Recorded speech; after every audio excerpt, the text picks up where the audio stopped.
Hello all the DSC warriors, welcome to our channel school journey with SS.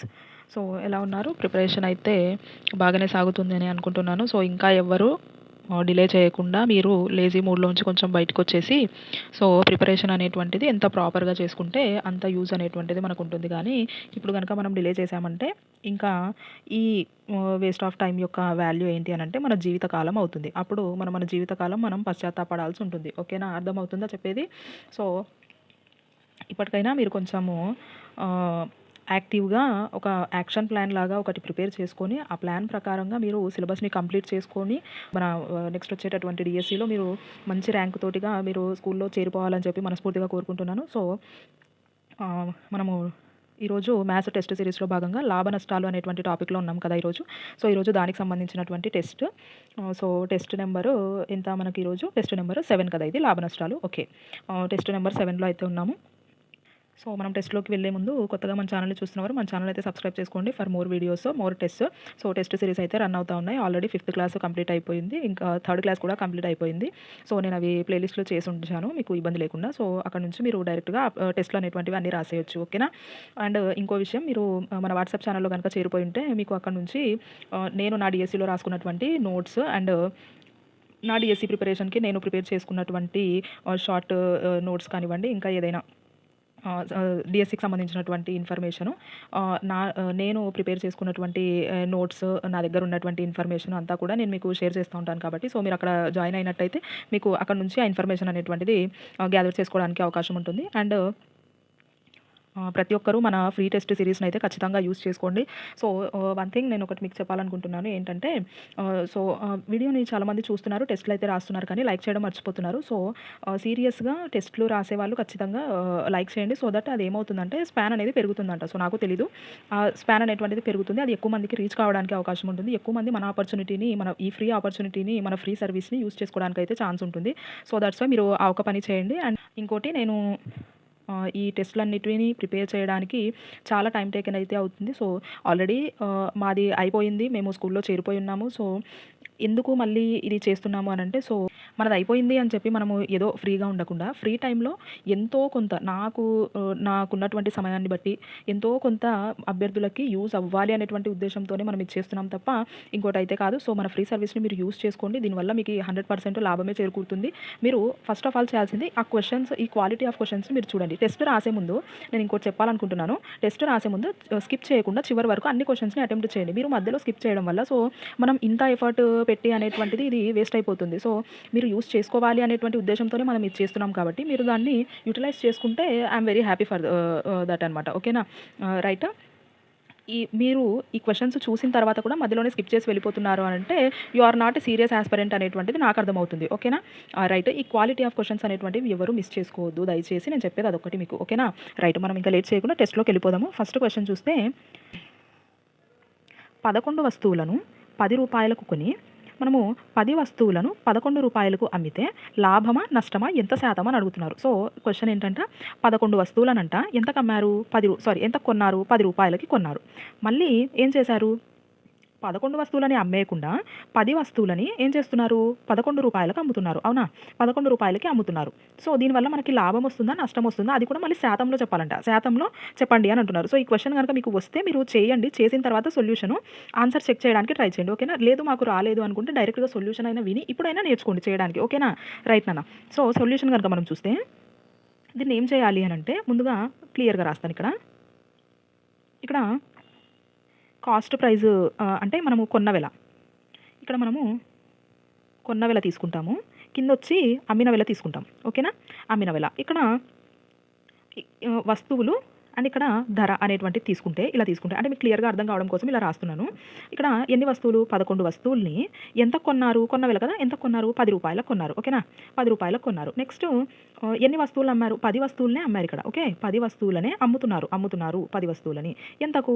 11 రూపాయలకు అమ్ముతున్నారు. ఓకేనా? 11 రూపాయలకు అమ్ముతున్నారు. సారీ, ఇక్కడ 100 వేసాను కదా. ఓకే, 11 రూపాయలకు అనేటువంటిది అమ్ముతున్నారు. ఇప్పుడు ఇలా వేసుకున్న తర్వాత ఇక్కడ ఏం చేయాలంటే మనము సింపుల్గా క్రాస్ మల్టిప్లికేషన్ ఇలా చేయాలి. క్రాస్ మల్టిప్లికేషన్ ఇలా 10 10 జార్ ఇక్కడ 100 అవుతుంది కదా.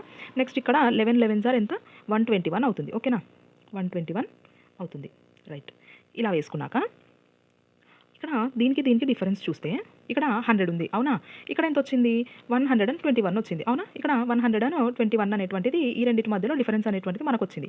ఇప్పుడు ఎంత ఎక్కువ ఉంది ఇక్కడ? 21% అనేటువంటిది ఎక్కువ ఉంది. అవునా? ఎక్కువ ఉంటే యారో మనం ఇలా పైకి చూపిస్తాం. తక్కువ ఉంటే యారోని కిందకి చూపిస్తాం. ఓకే. ఇది అందరికీ తెలిసే ఉంటుందనుకుంటున్నాను. సో, ఇక్కడ 21% అనేటువంటిది కింద ఎక్కువొచ్చింది. అవునా? సో, అందుకోసం అని చెప్పి మనకి వాల్యూ అనేటువంటిది పాజిటివ్‌లో వచ్చింది. అవునా? 21% అనేటువంటిది డిఫరెన్స్ ఉంది కదా! సో, ఈ 21% అనేటువంటిది ఏమవుతుంది? లాభం అవుతుంది. అవునా? 21% అనేటువంటిది ఇతనికి లాభం వచ్చినట్టు.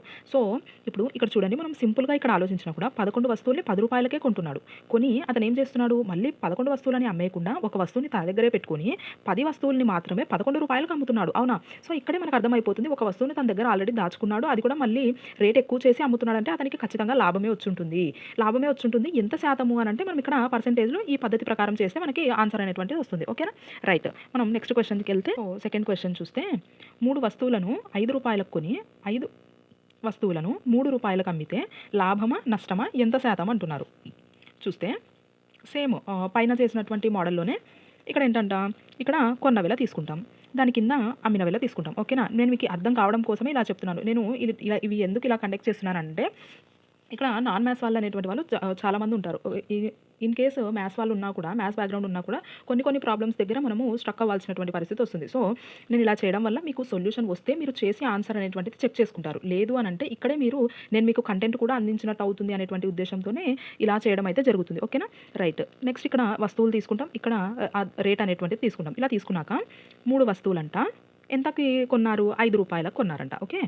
రైట్. నెక్స్ట్ ఇక్కడ 5 వస్తువులు రూ. 3కి అమ్ముతున్నారు. అమ్మిన వెల దగ్గర ఏసుకోవాలి. 5 వస్తువులంట రూ. 3కి అమ్ముతున్నారు. ఇప్పుడు ఏం చేస్తాం? సింపుల్‌గా క్రాస్ మల్టిప్లై చేస్తాం. ఓకేనా? ఓకే. క్రాస్ మల్టిప్లై అనేటువంటిది చేస్తాం. సో, ఇలా వెళ్తాం, ఇలా వెళ్తాం. యారోస్ 2 ఒకటే సైడ్ ఉండాలి. ఓకే. రైట్. ఇప్పుడు ఇక్కడ 5 5 ఆర్ 25, 3 3 ఆర్ 9 అవుతుంది. అవునా? 5 5 ఆర్ 25, 3 3 ఆర్ 9 అవుతుంది. ఇక్కడ ప్రీవియస్ క్వెషన్‌లో మనము ఇక్కడ డైరెక్ట్ 100కి తీసుకున్నాం కాబట్టి మనము పర్సెంటేజ్ అనేటువంటిది డైరెక్ట్ చెప్పాం. డిఫరెన్స్ తీసి. ఇక్కడ చూస్తే మనకి నంబర్స్ కదా! సో, ఈ నంబర్స్ కాబట్టి మనం ఏం చేస్తాము? సారీ. ఈ రెండిటికి ఇప్పుడు డిఫరెన్స్ ఎంతొస్తుంది మనకి? డిఫరెన్స్ ఎంతొస్తుంది? సో, పైన అనేటువంటిది నెంబర్ ఎక్కువుంది కదా! కొన్న వెల అనేటువంటిది 25 వచ్చింది. అమ్మిన వెల అనేటువంటిది ఏమొచ్చింది? 9 వచ్చింది. అవునా? కొన్న వెల 25 మొత్తం కలిపి. అమ్మిన వెల 9 వచ్చింది. అవునా? అమ్మిన వెల దగ్గర 9 ఉంది. అంటే ఇక్కడ నష్టం అనేటువంటిది వస్తుంది. అంటే పైన కొన్న వెల దగ్గర నెంబర్ ఎక్కువుంది. అమ్మిన వెల దగ్గర నెంబర్ అనేటువంటిది తక్కువుంది. అంటే ఈ కొన్న వెల ఎక్కువైంది. అమ్మిన వెల అనేది తక్కువైంది. సో, దీనికి డిఫరెన్స్ ఎంత అవుతుంది? 25లో 9 పోతే మనకి 16 వస్తుంది. అవునా? 16 దేనిపైన? కొన్న వెల పైన ఈ నష్టం అనేటువంటిది వచ్చింది. కొన్న వెల పైన 25 పైన 16 అనేటువంటిది నష్టం వచ్చింది. ఎంత శాతము అనంటే ఇంటూ 100 వేస్తాం. 25 1 జార్ 25 4 జార్ 16 4 జార్ 64% అనేటువంటిది అతనికి లాస్ అనేటువంటిది వస్తుంది. ఓకేనా? 64% లాస్ అనేటువంటిది వస్తుంది. సో, ఇక్కడ చూసుకోవాలి. కొన్న వెల దగ్గర మనకి నెంబర్ ఎక్కువ ఉంది. అమ్మిన వెల దగ్గర మనకి నెంబర్ అనేది తక్కువ ఉంది. సో, నష్టం వస్తుంది. రైట్? మనము పైన క్వెషన్ ఒక్కసారి అబ్జర్వ్ చేస్తే మనకి ఇక్కడ కొన్న వెల అనేటువంటిది తక్కువుంది. రూ. 100కే కొన్నాడు. అమ్మిన వెల అనేటువంటిది 121 అంటే ఎక్కువకి అమ్ముతున్నాడు. ఇక్కడ మనకు ఆటోమేటిక్‌గా లాభం వచ్చేసింది. అది కూడా మనకి 100లో వచ్చింది కాబట్టి ఇక్కడ మనము డైరెక్ట్‌గా పర్సెంటేజ్ అనేటువంటిది ఈ డిఫరెన్స్ తోటిగానే చెప్పేసాం. కానీ ఇక్కడ మనకి నంబర్స్ కదా! సో, 100 కాకుండా నంబర్స్ వేరే ఉన్నాయి కాబట్టి మనము ఇక్కడ డిఫరెన్స్ తీసి ఇలా పర్సెంటేజ్ అనేటువంటిది కాలిక్యులేట్ చేయాలి. ఓకేనా? రైట్. మనం నెక్స్ట్ క్వెషన్‌లోకి వెళ్దాం. సో, థర్డ్ క్వెషన్ చూస్తే 12 వస్తువుల కొన్న వెల 15 వస్తువుల అమ్మిన వెలకి సమానం. అయినా లాభమా? నష్టమా? ఎంత శాతం అంటున్నారు. సో, ఒకసారి చూస్తే ఏంటంట 12 వస్తువుల కొన్న వెల అంటే కాస్ట్ ప్రైజు 15 వస్తువుల అమ్మిన వెలకి సమానము. 15 వస్తువుల అమ్మిన వెల అంటే ఏంటి? Selling price. సో, 15 ఎస్‌పీ అంటాం. అమ్మిన వెలకి సమానం. అయితే లాభమా? నష్టమా? ఎంత శాతం అంటున్నారు. ఒకసారి గనుక దీన్ని చూస్తే అంటే ఇప్పుడు దీని అర్థం ఏంటి? ఇన్ని వస్తువుల్ని ఎంత ధరకైతే కొంటాడో ఇన్ని వస్తువుల్ని అంతే ధరకు అమ్ముతున్నాడు. ధర సేమ్ ఉంటుంది ఇక్కడ. ఇక్కడ ప్రొడక్ట్స్ అనేటువంటి వస్తువులు అనేటువంటి డిఫరెన్స్ ఉంటాయి కానీ ధర అనేటువంటిది సేమ్ ఉంటుంది. ఈక్వల్ ఉంటుంది కదా! ఇప్పుడు దీని ప్రకారంగా చూస్తే ఇప్పుడు ఏమవుతుంది ఇక్కడ అంటే 12 వస్తువులు కొన్న వెల కదా! సో, ఈ 12 వస్తువుల్ని మనం ఏమనుకుందాం? మనకేమి ఇవ్వలేదు ఇక్కడ. ఒక రూ. 100కి కొన్నాడు అనుకుందాం. ఓకేనా? ఒక రూ. 100కి కొన్నాడు అని మనం అనుకుందాం. దీని తర్వాత 15 వస్తువుల్ని అమ్మాడు కదా! ఎంతకమ్మాడు? అంటే ఎంతకైతే కొన్నాడో అంతకే అమ్ముతున్నాడు. కొన్న వెల, అమ్మిన వెల 2 సమానం కదా! సో, 100 రూపీస్‌కే అమ్మాడు. ఇప్పుడు చూస్తే మనం ఇలా క్రాస్ మల్టిప్లై చేస్తే ఇక్కడ ఏమొస్తుంది? 1500 1500 1200 సార్ 1200. సో ఇప్పుడు చూస్తే ఈ పైనది కాస్ట్ ప్రైస్ కదా, సో ఇక్కడ రాసుకుంటాం కదా మనము, పైది కొన్న వెల, కిందిది అమ్మిన వెల అవుతుంది, అవునా. సో ఇప్పుడు కొన్న వెలనేమో 1500 అయింది, అమ్మిన వెలనేమో 1200 అయింది. సో ఇప్పుడు మనకి ఏమొస్తుంది, నష్టం వస్తుంది కదా దీని ప్రకారంగా చూస్తే. సో ఎంత నష్టం వస్తుంది, ఈ రెండింటికి డిఫరెన్స్ ఎంత ఉంది, 300 ఉంది, అవునా. బై దేనిపైన ఆ నష్టం వస్తుంది, కొన్న వెల. మనము ఎప్పుడు లాభం కానీ నష్టం కానీ దేనిపైన లెక్కేస్తాము అని అంటే కొన్న వెల పైన లెక్కేస్తాం. ఓకే, ఇప్పుడు ఇక్కడ 1500 కొన్న వెల అవుతుంది, ఇంటూ పర్సెంటేజ్ అడిగాడు కాబట్టి మనకి శాతంలో 100 వేస్తాం. ఓకే, ఈ 2 zeros ఈ 2 zeros క్యాన్సిల్ అయిపోతాయి. ఇక్కడ 15 1 15 2 30 అండ్ 0 అలాగే ఉంటుంది. సో 20% అనేటువంటిది అతనికి నష్టం వస్తుంది. ఓకేనా, నష్టం వస్తే ఆరో కిందికి చూపిస్తాం. ఓకే, అతనికి 20% అనేటువంటిది నష్టం వస్తుంది. ఓకేనా, రైట్, అర్థమైందా మీకు. సో ఒకసారి పాజ్ చేసి లేదంటే మీరు ఒకసారి మళ్ళీ వెనక్కి వెళ్ళి అర్థం కాని వాళ్ళు ఎవరైనా ఉంటే మళ్ళీ ఒకసారి దాన్ని చూడడానికి ట్రై చేయండి. ఓకేనా. 4th క్వశ్చన్ అబ్జర్వ్ చేస్తే 10 వస్తువుల కొన్న వెల 8 వస్తువుల అమ్మిన వెలకు సమానము అయినా లాభమా నష్టమా ఎంత శాతం. ఓకే, లాభమా నష్టమా ఎంత శాతం చూస్తే 10 వస్తువులు కొన్న వెల ఎంతకు సమానము, 8 వస్తువుల అమ్మిన వెలకు సమానం. సో ఇప్పుడు పైన చేసినటువంటి మోడల్ ప్రాబ్లం అనమాట ఇది. సో ఈ 10 వస్తువుల్ని ఎంత కొన్నాడో మనకు తెలియదు కాబట్టి మనం ఏమనుకుంటాం, 100కి కొన్నాడు అనుకుందాం. అనుకుంటే 8 వస్తువుల అమ్మిన వెల, సో 8 వస్తువుల్ని ఎంత అమ్మాడో మనకు తెలియదు, కానీ అమ్మిన వెల కొన్న వెల సమానం అన్నాడు కాబట్టి మనం ఇది 100 తీసుకున్నాం కాబట్టి ఇది కూడా 100 తీసుకుంటాం. ఓకేనా, రైట్. ఇప్పుడు డైరెక్ట్గా ఏం చేస్తాం, క్రాస్ మల్టిప్లై చేస్తాం. చేస్తే ఇక్కడ 8 × 100 800 అవుతుంది, ఇక్కడ వచ్చి మనకి 10 × 100 మనకి 1000 అవుతుంది, అవునా. ఇప్పుడు ఇక్కడ చూస్తే కొన్న వెలనేమో 800, అమ్మిన వెలనేమో 1000 వచ్చింది, అవునా. కొన్న వెలనేమో 800, ఓకే, అమ్మిన వెలనేమో 1000 వచ్చింది. ఇప్పుడు కొన్న వెల తక్కువ ఉండి అమ్మిన వెల ఎక్కువ ఉంటే మనకి లాభం వస్తుంది, అవునా. కొన్న వెల తక్కువ ఉండాలి అంటే 10 రూపాయలకు కొని ఉండాలి, అమ్మిన వెల ఎక్కువ ఉండాలి అంటే 12 రూపాయలకో 15 రూపాయలకో అమ్మి ఉండాలి. అప్పుడు ఏమొస్తుంది మనకి 2 రూపాయలు 5 రూపాయలు లాభం వస్తుంది, అవునా. సో అలాగనమాట. ఇప్పుడు ఈ రెండింటికి డిఫరెన్స్ ఎంత, శాతం అడుగుతున్నారు కదా, సో శాతం కనుక్కోవాలి. ఈ రెండింటికి డిఫరెన్స్ ఎంత, 200 అనేటువంటిది డిఫరెన్స్ బై కొన్న వెల ఎంత 800. So 800 into 100. సో దీనికి సూత్రం ఏంటి కరెక్ట్గా అనంటే, లాభం కానీ నష్టం కానీ ఎలా కనుక్కోవాలి అనంటే, అంటే శాతంలో ఎలా కనుక్కోవాలి అనంటే లాభము బై కొన్న వెల ఇంటూ 100 ఇంటూ 100 వేస్తే మనకి లాభ శాతం అనేటువంటిది వస్తుంది. లేదు నష్ట శాతం కనుక్కోవాలి, ఎలా కనుక్కోవాలంటే నష్టము బై కొన్న వెల ఇంటూ 100 వేస్తే మనకి నష్ట శాతం అనేటువంటిది వస్తుంది. ఇప్పుడు ఆ సూత్రం ప్రకారమే మనం ఇక్కడ వేసాము. ఓకే, సో లాభము 200 బై కొన్న వెల 800 ఇంటూ 100 సరిపోయింది కదా. సో ఇప్పుడు దీన్ని కనుక మనము చేస్తే 100 1 100 8 సార్. ఇప్పుడు ఇక్కడ 200/8 ఉంటుంది. ఈ 200/8 అని అంటే సో కింద చేద్దాం, 200/8 ఉంటుంది. సో 4తో చేస్తే 4 2 8, 4 5 20, 0, 2తో చేస్తే 2 1 2 25. ఓకేనా, 25% అనేటువంటిది అతనికి లాభం వస్తుంది. ఓకేనా, లాభం అనేటువంటిది వస్తుంది 25%. Okay, right. నెక్స్ట్ క్వశ్చన్ చూద్దాం. 5th క్వశ్చన్ చూస్తే అమ్మిన వెల పైన 10% నష్టం వస్తే కొన్న వెల పైన ఎంత శాతం నష్టం వచ్చినట్లు అంటున్నారు. సో ఈ టైప్ ఆఫ్ క్వశ్చన్స్ మనకి ఇంపార్టెంట్ అనమాట. సో కొంచెం ఇలాంటివి చూసుకుంటే రేర్ కొంచెం అడగడము, కాకపోతే మనము ఇలాంటివి అడిగినప్పుడు కూడా ఇబ్బంది పడకూడదు కదా, సో అందుకోసం అని చెప్పి. సో మనము చేయడం కూడా ఎలా చేయాలి అని అంటే సింపుల్గా చేయాలి, మనము కాంప్లికేట్గా చేసుకోకూడదు. అలా అని ఏదో షార్ట్ కట్ అని చెప్పి మనము షార్ట్ కట్ గుర్తుపెట్టుకొని చేసేలా ఉండకూడదు. మనం క్వశ్చన్ చూసామా, ఆ క్వశ్చన్ చూసిన వెంటనే మనకి ఆన్సర్ ఇలా చేయాలి అనేటువంటిది మనకు ఖచ్చితంగా స్ట్రైక్ అవ్వాలి. ఓకేనా, రైట్. ఇప్పుడు ఏంటంటే అమ్మిన వెల పైన 10% నష్టం వస్తే కొన్న వెల పైన ఎంత శాతం నష్టం వచ్చినట్లు అంటున్నారు. ఇప్పుడు కనుక చూస్తే ఇక్కడ 10% కదా, సో ఈ 10% తప్ప మన క్వశ్చన్లో ఇంకేమీ లేదు ఇన్ఫర్మేషన్. సరే వేసుకున్నాం. 10% అంటే ఎంత, 10/100 కదా, శాతం అంటే బై 100. సో ఇప్పుడు ఈ 0 పోతే ఇక్కడ ఏమవుతుంది 1/10 అవుతుంది, అవునా. ఇప్పుడు ఈ 1/10 అనేటువంటిది ఏంటి, నష్టం కదా. సో 10% నష్టం అంటున్నారు. ఇప్పుడు 10% వాల్యూ 1/10 అయింది. సో నష్టం అంటున్నారు. ఏంటి నష్టము అని అంటే ఇది అమ్మిన వెల అవుతుంది. అంటే 10 రూపాయలకు అమ్మాడు, అమ్మితే ఏమైంది, ఇది నష్టము అంటే 1 రూపాయి నష్టం వచ్చింది. అర్థమైందా. సో 10 రూపాయలకు అమ్మాడు, 1 రూపాయి అనేటువంటిది నష్టం వచ్చింది. కానీ మనకేం అడుగుతున్నారు, కొన్న వెల పైన ఎంత నష్టం వచ్చింది అంటున్నారు, అవునా. కొన్న వెల పైన ఎంత నష్టం వచ్చింది అంటున్నారు. ఇప్పుడు అసలు కొన్న వెల ఏమవుతుంది మనకి అనంటే ఇది అమ్మిన వెల, అవునా. ఇది అమ్మిన వెల అంటే 10 రూపాయలకి అమ్మాడు, అమ్మితే అతనికి ఏమొచ్చింది, రూపాయి నష్టం వచ్చింది, అవునా. అంటే కనీసం ఆ రూపాయి అన్న కలుపుకొని అమ్మింటే అతను ఏమయ్యేవాడు, కనీసం కొన్న వెలకైనా అమ్మి ఉండగలిగేవాడు. ఓకేనా, అర్థమవుతుంది. ఇక్కడ పాయింట్ బాగా అర్థం చేసుకోండి. అతను 10 రూపాయలకు అమ్మినందుకు అతనికి 1 రూపాయి నష్టం వచ్చింది. అలా కాకుండా అతను ఆ రూపాయి కూడా కలుపుకొని అమ్మి ఉంటే ఒకవేళ కనీసం అతను కొన్న వెలకైనా రీచ్ అయ్యేవాడు, అవునా. అంటే కొన్న వెల అంటే ఏంటి, 10+1 అవుతుంది. ఇప్పుడు 10+1 అంటే ఎంత, 11. ఓకేనా, ఇలా కొన్న వెల ముందు మనం కనిపెట్టాలి. కనిపెట్టిన తర్వాత కొన్న వెల 11 అయింది. ఇప్పుడు కొన్న వెల పైన ఎంత నష్టం అంటున్నారు. సో ఈ రూపాయి అనేటువంటిది కొన్న వెల మీద ఎంత శాతం అవుతుంది నష్టము అనంటే ఇక్కడ 1 కొన్న వెల పైన కదా, సో ఇది కొన్న వెల దాని పైన. ఓకేనా, పైన అంటే పైన వేస్తాం అలాగనమాట, గుర్తుపెట్టుకోవాలి. కొన్న వెల పైన ఎంత శాతం శాతం కదా ఇంటూ 100 వేస్తాం. వేస్తే ఇప్పుడు దీన్ని కనుక మనము చేస్తే ఏమవుతుందనంటే 100/11 అవుతుంది. సింపుల్గా 100/11 అంటే మనం ఏం చేయాలి, 100ని 11 తోటిగా చేయాలి. 11 9 ఆర్ 99 పోతే మనకి ఏమొస్తుంది, ఇలా కదా మనం కలిపి రాస్తాం. సో ఇలా రాస్తే 9 1/11%. ఓకే, 9 1/11% అనేటువంటిది అతనికి నష్టం అనేటువంటిది వస్తుంది. రైట్. నెక్స్ట్ క్వశ్చన్లోకి వెళ్తే 6th క్వశ్చన్ అబ్జర్వ్ చేస్తే అమ్మిన వెల పైన 20% లాభం వస్తే కొన్న వెల పైన ఎంత శాతం లాభం వచ్చినట్లు. ఓకేనా, అమ్మిన వెల పైన 20% వచ్చిందంట. మనం పైన ఏం పైన చేసినటువంటి సేమ్ మోడల్ ఇది. అమ్మిన వెల పైన 20% లాభం వస్తే కొన్న వెల పైన ఎంత శాతం వచ్చినట్లు. ఇప్పుడు మనకి 20% తప్ప దీంట్లో ఏమీ లేదు క్వశ్చన్లో ఇన్ఫర్మేషన్. అవునా, 20% వేసుకుంటాం. 20% అంటే ఏంటి, 20/100. ఓకేనా, 20/100. ఇప్పుడు దీన్ని క్యాన్సిలేషన్ చేస్తే 2 1s are 2 5s are 1/5 అయింది. ఇప్పుడు ఇది ఏంటంట, అమ్మిన వెల కదా, అమ్మిన వెల కదా. సో అమ్మిన వెల 5 రూపాయలు అమ్మేశాడు. ఏమైంది, లాభం వచ్చిందంట. ఎంత లాభం వచ్చింది, ఈ పైన 1 రూపాయి అనేటువంటిది లాభం వచ్చింది. అవునా, అమ్మిన వెల 5 రూపాయలు, అతనికి 5 రూపాయలకు అమ్మింటే 1 రూపాయి లాభం వచ్చింది. అయితే కొన్న వెల పైన ఎంత శాతము లాభం వచ్చినట్లు. ఇప్పుడు కొన్న వెల ఏమవుతుంది చెప్పండి. ఇప్పుడు అతను 5 రూపాయలకు అమ్మింటే 1 రూపాయి లాభం వచ్చిందంటే అతను 4 రూపాయలకు కొనింటాడు, అంతే కదా. అవునా, అతనికి 5 రూపాయలకు అమ్మింటే 1 రూపాయి లాభం వచ్చింది అంటే ఏమని అర్థం, అతను 4 రూపాయలకు కొన్నాడు అని అర్థం, అంతే కదా. సో ఇప్పుడు కొన్న వెల పైన కదా, సో కొన్న వెల 4, దాని పైన ఎంత లాభం వచ్చింది, రూపాయి లాభం వచ్చింది. అవునా, శాతం ఎంత, 4 1s are 4 2s are 8 4 5s are 20.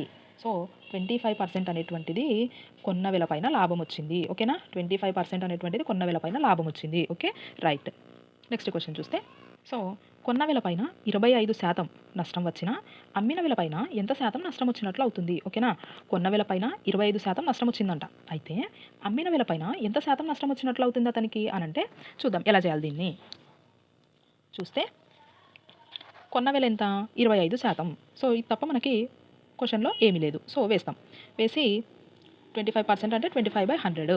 దీన్ని క్యాన్సిలేషన్ చేస్తే 25 1s are 25 4s are 1/4 అవుతుంది. ఓకే, 1/4 ఏంటిది, ఇప్పుడు కొన్న వెల అంటున్నారు ఇక్కడ. సో ఇది కొన్న వెల అవుతుంది. ఓకే, క్వశ్చన్లో అమ్మిన వెల అంటే అమ్మిన వెల, లేదు కొన్న వెల అంటే కొన్న వెల, లాభం అంటే లాభం, నష్టం అంటే నష్టం. ఓకే, 25% ఏమంట నష్టం వచ్చిందంట. సో ఇక్కడ చూడు, ఇక్కడ నష్టం వచ్చిందంట, 25% నష్టం. సో ఇది నష్టం, 1 రూపాయి అనేటువంటిది నష్టం. సో కొన్న వెల 4 రూపాయలు, 4 రూపాయలకు కొంటే అతనికి ఏమైందంట, 1 రూపాయి నష్టం వచ్చిందంట. అవునా, 1 రూపాయి నష్టం వచ్చింది. అయితే అమ్మిన వెల పైన ఎంత శాతం నష్టం వచ్చినట్లు. అసలు అతను ఎంతకు అమ్ముంటాడు, 4 రూపాయలకు కొన్నాడు, 1 రూపాయి నష్టం వచ్చిందంటే 3 రూపాయలకు అమ్ముంటాడు. అవునా, 3 రూపాయలకి అమ్ముంటాడు. ఇప్పుడు పర్సెంటేజ్ ఎంత అనేది చూస్తే కొన్న వెల పైన అమ్మిన వెల పైన ఎంత శాతం నష్టం వచ్చినట్లు.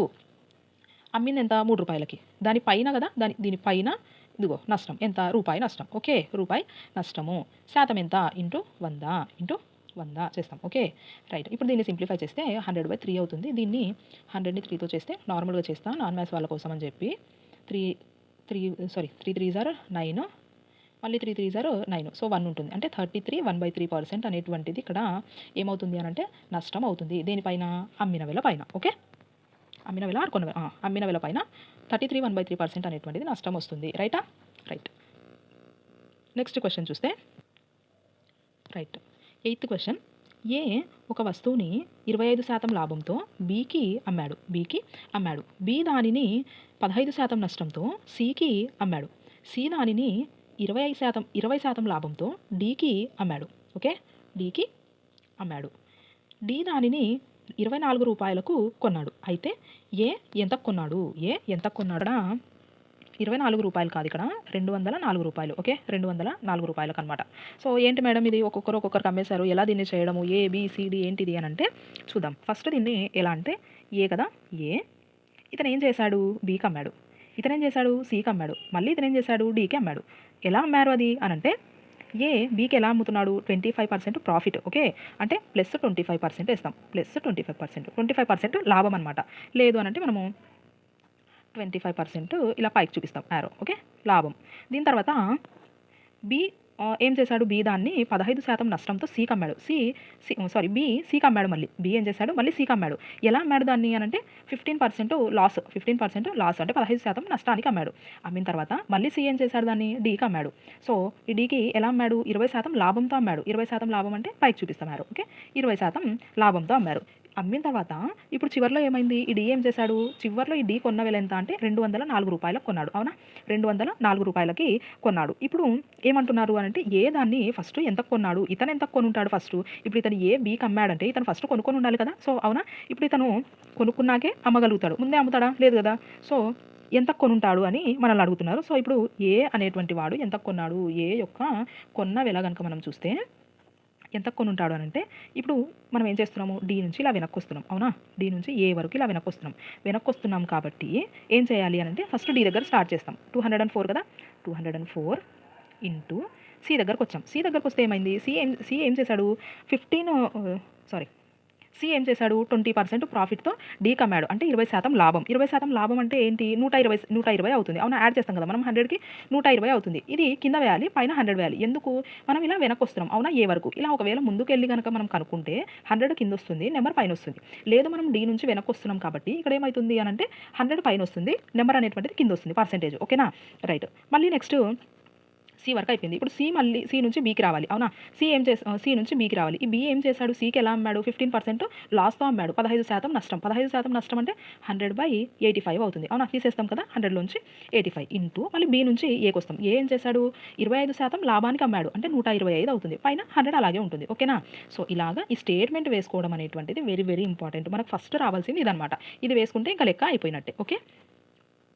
మనము డైరెక్ట్‌గా 25తో చేద్దాం. 25 5 125, 25 4 100. మళ్ళీ దీని తర్వాత 5 1 5 2 10 0. నెక్స్ట్ ఇక్కడ ఈ 0 క్యాన్సిల్ చేద్దాం. చేస్తే 4 3 12, 4 1 4 సరిపోయింది. ఇక్కడ 3 1 3 6 18, 3 8 24 అయిపోయింది. నెక్స్ట్ మళ్ళీ ఇక్కడ పైన ఇంకేం లేవు కదా! ఇక్కడ 2 ఒకటి ఉంటుందేమో. రైట్. ఇక్కడ 2 ఉంటుంది. 5 1 5 7 35. ఓకే? సరిపోయింది. మళ్ళీ 5 2 0 సారీ 5 2 10 5 0 సారీ 5 2 10 అండ్ 0. ఇక్కడ 17 1 17, 17 4 68. అవునా? ఇప్పుడు మొత్తానికి మనకి పైన ఏమేమి మిగిలాయంటే ఒకసారి కొంచెం జాగ్రత్తగా చూడండి. ఇక్కడ 4 ఇంటూ ఇక్కడ 20 ఉంది. 20 ఇంటూ ఇక్కడ ఒక 2 ఉంది. అవునా? సో, ఇవి మనకి పైన మిగిలినటువంటివి. 24 80. అవునా? ఆర్ ఇలాగే వద్దాం ముందుకి. 4 20 80, 82 160. ఓకే? 82 ఎంత? 160. సో, ఏ అక్కడ మనకి ఇనీషియల్‌గా వాడు ఎంత కొన్నాడు ఏ అనేటువంటి వాడనంటే వీడు 160 రూపీస్‌కి కొని ఇక్కడ ఇంకా ఇలాగా పాస్ అయిందనమాట అది. ఓకేనా? ఏ యొక్క కొన్న వెల ఎంత అనంటే 160 rupees. Right? Okay. Next question చూస్తాం. సో, 9th క్వెషన్ చూస్తే గోపి ఏం చేశాడంట? ఒక గడియారాన్ని 12% లాభంతో ఇబ్రహీంకు అమ్మాడు. ఇబ్రహీం దాన్ని 5% నష్టంతో జానకికి అమ్మాడు. జాన్‌కి అమ్మాడు. జాన్ దానిని రూ. 1330 కొన్నా. గోపి దాన్ని ఎంత ధరకి అమ్మాడు. ఓకే? సో, దీన్ని ఇప్పుడు పైన చేసిన ప్రాసెస్‌లోనే చేయాలి. ఒకసారి చేయండి. మీకి ఆన్సర్ ఏమొస్తుందో చూడండి. ఓకేనా? సో, దీన్ని పాజ్ చేసి చేయండి. తర్వాత మీరు సొల్యూషన్ చెక్ చేయాలి. ఓకేనా? రైట్ నాన్న. చూస్తే ఫస్టు గోపి, తర్వాత ఎవరికి అమ్మాడు? ఇబ్రాహీంకి అమ్మాడు. ఓకే? ఇబ్రాహీంకి అమ్మాడు. ఇతను ఏం చేశాడు? జాన్‌కి అమ్మాడు. ఓకేనా? జాన్‌కి అమ్మాడు. జాన్ దాన్ని ఎంతకు కొన్నాడు? సో, చూద్దాం. ముందు ఇక్కడ వేసుకున్న తర్వాత ఇలాగా గోపి ఇబ్రాహీంకి ఎలా అమ్మాడు? 12% లాభంతో అమ్మాడు. అంటే 12% ఇలా వేసుకొని యారో అనేటువంటిది పైకి చూపిస్తాం. నెక్స్ట్ ఇక్కడ ఇబ్రాహీము జాన్‌కి అమ్మాడు. ఎలా అమ్మాడు? 5% నష్టంతో అమ్మాడు. అంటే 5% లాస్ కిందకి చూపిస్తాం. 5% లాస్. దీని తర్వాత ఈ జాన్ అనేటువంటి వాడు దీన్ని ఎలా కొన్నాడు? రూ. 1330 కొన్నాడు. అవునా? రూ. 1330కి కొన్నాడు. ఇలా కొన్న తర్వాత ఏమడుగుతున్నారు క్వెషన్‌లో అనంటే గోపి దాన్ని ఎంత ధరకి అమ్మాడు? ఇప్పుడు ఈ గోపి అనేటువంటి వాడు దీన్ని ఎంత ధరకి అమ్మాడు అని అడుగుతున్నారు. ఓకేనా? ఎంత ధరకి ఫస్ట్ అమ్మాడు అంటే సో, ఇక్కడ క్వెషన్‌లో గోపి ఎంత ధరకు అమ్మాడు అని అడుగుతున్నారు. ఓకేనా? గోపి ఎంతకు అమ్మాడు? ఇప్పుడు ఈ గోపి అమ్మినటువంటి ధర ఏమవుతుంది? ఇబ్రాహీం కొన్న ధర అవుతుంది. అవునా? ఇప్పుడు ఈ గోపిగాడు ఎవరికి అమ్మాడు? ఇబ్రాహీంకి అమ్మాడు. అవునా? ఇబ్రాహీంకి అమ్మాడు. అంటే ఈ గోపి అమ్మినటువంటి వెల ఏమవుతుంది? ఇబ్రాహీం కొన్న వెల అవుతుంది. ఈ ఇబ్రాహీం కొన్న వెల అవుతుంది కాబట్టి మనం ఏం చేయాలి? ఇక్కడ ఇబ్రాహీం వరకు కనుక్కుంటే మనకి సరిపోతుంది. ఓకేనా? ఇబ్రాహీం వరకు మనము కనుక్కుంటే సరిపోతుంది. ఇప్పుడు ఈ గోపి అమ్మాడు ఎవరికి? ఇబ్రాహీంకి. గోపి ఎంతకు అమ్మాడు అనంటే ఇబ్రాహీం ఎంత కొన్నాడో మనం కనుక్కుంటే వాడు ఎంతకు అమ్మాడో తెలుస్తుంది. అంతే కదా? సో, ఇక్కడ వరకు చేస్తే మనకి సరిపోతుంది. ఓకేనా? ఇప్పుడు జాన్ నుంచి మనం ఇబ్రాహీం వరకు వస్తున్నాం. జాన్ రూ. 1330 కొన్నాడు. కొన్న తర్వాత ఈ ఇబ్రాహీం వరకు వస్తున్నాం కాబట్టి ఇబ్రాహీం ఏం చేశాడు 5% నష్టంతో అన్నారు కాబట్టి ఇక్కడ కింద 95 అనేది వేసుకుంటాం, పైన 100 అనేటువంటిది వస్తుంది. ఇప్పుడు దీన్ని మనం సింప్లిఫై చేస్తే 5 2 జార్ 10 0, 5 1 జార్ 5 9 జార్ 45, ఇక్కడ 19 7 జార్ 133 0 అలాగే ఉంటుంది. ఇప్పుడు దీన్ని మల్టిప్లై చేస్తే 7 2 జార్ 14 అండ్ 2 zeros. సో ఈ ఈ గోపి అనేటువంటి వాడు ఎంతకు అమ్మాడు అని అంటే 1400 రూపీస్కి అమ్మాడు. ఆర్ ఇబ్రాహీం అనేటువంటి వాడు ఎంత కొన్నాడు అన్నా కూడా 1400 రూపీస్కి కొన్నాడు. ఓకేనా, అర్థమైందా? రైట్. నెక్స్ట్ క్వశ్చన్ చూద్దాం. సో 10th క్వశ్చన్ అబ్జర్వ్ చేస్తే ఏ ఒక వస్తువుని 200కు కొని 30% లాభంతో బీకి అమ్మాడు. బి దానిని 25% నష్టంతో సికి అమ్మాడు. సి దానిని ఎంత కొన్నాడు అని అడుగుతున్నారు. ఓకేనా, సి దానిని ఎంత కొన్నాడు. ఇప్పుడు ఫస్ట్ వేసుకుందాం A B C. Okay, ABC వేసుకున్న తర్వాత ఏ ఏం చేశాడు, ఒక వస్తువుని 200 కొన్నాడు అతను. సో ఏ ఎంత కొన్నాడు అంటే 200కి. ఏం చేస్తున్నాడు అని అంటే 30% ప్రాఫిట్తో అంటే పైకి చూపిస్తాం బీకి అమ్మాడు. బి ఏం చేశాడు అని అంటే 25% నష్టంతో సికి అమ్మాడు. 25% నష్టంతో సికి అమ్మాడు. సో నష్టం అంటే ఆరో కిందికి చూపిస్తాం.